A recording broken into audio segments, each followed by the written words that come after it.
President Joe Biden অবৈধ অভিবাসন প্রত্যাশীদের বিরুদ্ধে কঠোর অবস্থান ঘোষণা করেছেন। তবে অভিভাবকবিহীন নাবালকরা অবশ্যই এই আইনের অন্তর্গত নয়। বাইডেন বলেন, পরিকল্পনা করে নিয়ম মেনে যে কেউ শরণার্থী হবার আবেদন করতে পারেন, কিন্তু অবৈধভাবে যুক্তরাষ্ট্রে কেউই অনুপ্রবেশ করতে পারবেন না। বিস্তারিত রিপোর্টে। নির্বাচনের আগে মেক্সিকো সীমান্ত নিয়ে কঠোর অবস্থান নিলেন প্রেসিডেন্ট জো বাইডেন। অভিবাসন প্রত্যাশীদের ঢুকতে দেওয়া হবে না যুক্তরাষ্ট্রে।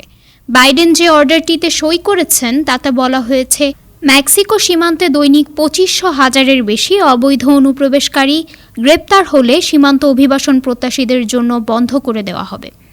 যেহেতু এই মুহূর্তে সংখ্যাটি এর চেয়ে বেশি, ফলে অর্ডার সই হওয়ার পরেই সীমান্ত সিল করে দেওয়া হয়। অর্থাৎ অভিবাসন প্রত্যাশীরা মেক্সিকো সীমান্ত দিয়ে প্রবেশ করতে পারবেন না।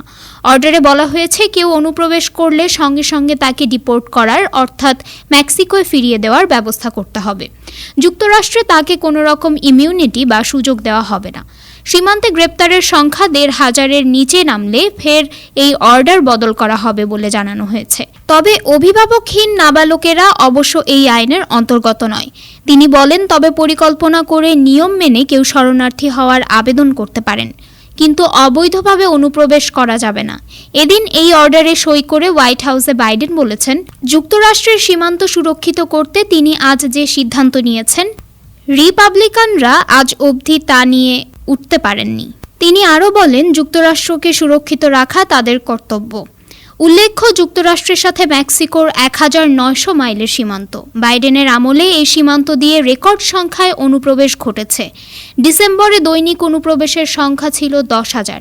গত কয়েক মাসে সেই সংখ্যা কমলেও অনুপ্রবেশ বন্ধ হয়নি।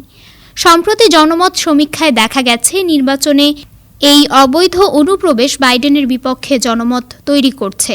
তারপরেই এই কঠোর সিদ্ধান্ত নেওয়া হলো বলে রাজনৈতিক মহল মনে করছে। Desk report, time television, new York.